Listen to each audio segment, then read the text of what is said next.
आ गया ना, कोई रोक के दिखाओ।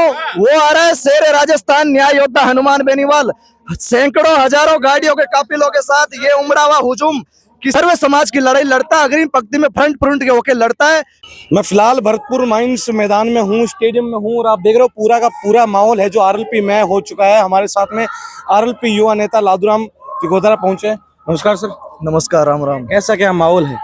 शानदार जानदार भरतपुर की ये वीर धरा धरती, महाराजा सूरजमल की धरती के ऊपर तमाम प्रदेश के जाट समाज के सरदारों का ये जो जन सैलाब उमड़ा है, ये अपने हकों के लिए, अधिकार के लिए और आने वाली पीढ़ियों के भविष्य के लिए, आज अपने हक के लिए, अपने सम्मान के लिए और अपनी आवाज के लिए केंद्र सरकार में जो है ओबीसी आरक्षण को लेकर जो ये भरतपुर, धौलपुर जो डीग नया जिला बना, इन तीनों जिलों के जो जाट समाज के जो लोग हैं, ये अपने हक अधिकार के लिए जो यहाँ एकत्रित हुए। आज पूरा प्रदेश ही नहीं, पूरे देश जो है आज भरतपुर की सरजमी में उमड़ा ये जन सैलाब इस रैली को देख रहा है, और निश्चित ही जो है इन लोगों के हक अधिकार के लिए हम लोग मजबूती से लड़ाई लड़ेंगे। लादूराम जी, सुनने में ऐसा चल रहा है कि हनुमान बेनीवाल के समर्थकों की गाड़ियों को है जो रोका जा रहा है भरतपुर के आसपास।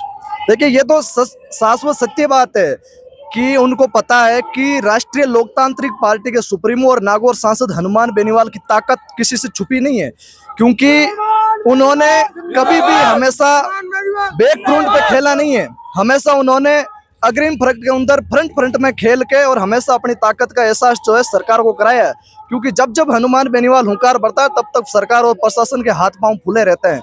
और ये भरतपुर की सरजमी दिल्ली नजदीक है, और प्रदेश की राजधानी से हुंकार भर के दिल्ली के सरजमी के नजदीक इलाके में आए तो निश्चित ही जो है सरकार और प्रशासन, यहाँ तो राज्य सरकार और केंद्र सरकार दोनों के हाथ पांव फुलावे कि इस हनुमान बेनीवाल को कैसे रोक सके, लेकिन चील की उड़ान को कोई नहीं रोक सकते। लादूराम जी, ये सीएम भजनलाल शर्मा के गृह क्षेत्र में बताया जा रहा है भरतपुर। क्या फर्क पड़ता है, उनकी कोई बाप की बापोती थोड़ी है। ये इलाका किसी का नहीं होता, इलाका इन तमाम जो प्रदेश के, ये महाराजा सूरजमल की धरती है।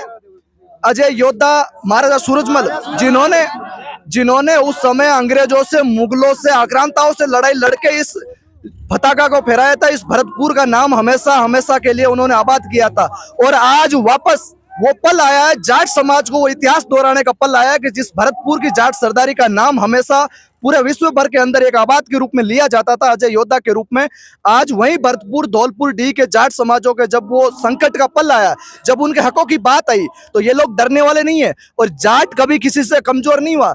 जाट सर्व समाज की लड़ाई लड़ता है, अग्रिम पंक्ति में फ्रंट के होकर लड़ता है, क्योंकि जाटों का हमेशा से एक असूल रहा है कि जब बात आपके हक की आए, बात हमारे अधिकार की आए, सम्मान और स्वाभिमान की आए, तो सामने चाहे कितनी भी बड़ी ताकत खड़ी हो, हम लोग उनसे डरने वाले, झुकने वाले नहीं है।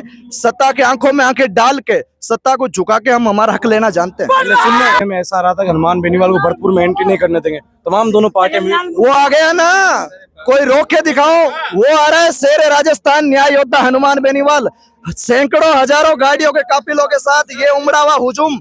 किसी में अगर हिम्मत है तो एक गाड़ी को, एक पाँव भी, एक तिनका भर के किसी को रोक के दिखाए, एक कदम भी रोकवा के दिखाए। सैकड़ों रफ्तारों के साथ हनुमान बेनीवाल जी भरतपुर की सरजमी में पहुंचे, हम उनके साथ आए। अगर है प्रशासन में इतनी हिम्मत तो दिखाए, हिम्मत नहीं है इतनी प्रशासन में। और जो ये फफूंदे जो चिलचिलाट करती है, ये असली जाट समाज के हो ही नहीं सकते। जो लोग ये कह रहे हैं कि हम उनको घुसने नहीं दे सकते, हम हमारा हक लेना जानते हैं, तो इतने समय से यहाँ पे आप लोग बैठे थे, इनको हक क्यों नहीं दिलाया? आज 1998 से ये लोग अपनी मांग कर रहे हैं कि हमें हमारा हक दीजिए। आज 25 साल इन लोगों को हो गए जो यहाँ के राजा महाराजा रहे। हमें बड़ा दुख होता है कि हमारी कौम से, हमारे समाज के उन लोगों को हमने अग्रिम पंक्ति में बिठाया, उन्हें जनप्रतिनिधि बनाया, लेकिन जब इन लोगों के हक अधिकारों की, इनके सम्मान और स्वाभिमान की बात आई, इनके आने वाली पीढ़ियों के भविष्य की बात आई, तब वो लोग चुप रहे, महलों के अंदर बैठे रहे। लेकिन आज वो राजस्थान का सूरमा, उस जाट समाज में जन्मा, वो उस माँ की कोख से निकला हुआ वो नागौर की धरा का हनुमान बेनीवाल, जिन्होंने हमेशा जाट सरदारी सहित 36 कौम का नाम, 36 कौम की लड़ाई लड़ने का काम किया। और जब बात अपने समाज की आए तो हमेशा अग्रिम पंक्ति में सबसे पहले पूरी ताकत के साथ लड़ने का मादा रखते हैं, और सरकारों को भी दिखाएंगे कितनी ताकत है।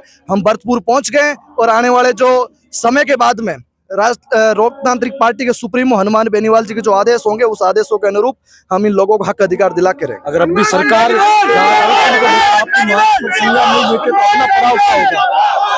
अगर अब भी जाट आरक्षण को लेकर सरकार आपकी मांग को संज्ञान नहीं लेती तो अगला पड़ाव क्या होगा? आज तक तो हनुमान बेनीवाल जी का एक भी आंदोलन, एक भी रैली में ऐसा हुआ नहीं है कि सरकारों ने उनकी मांग को माना नहीं है।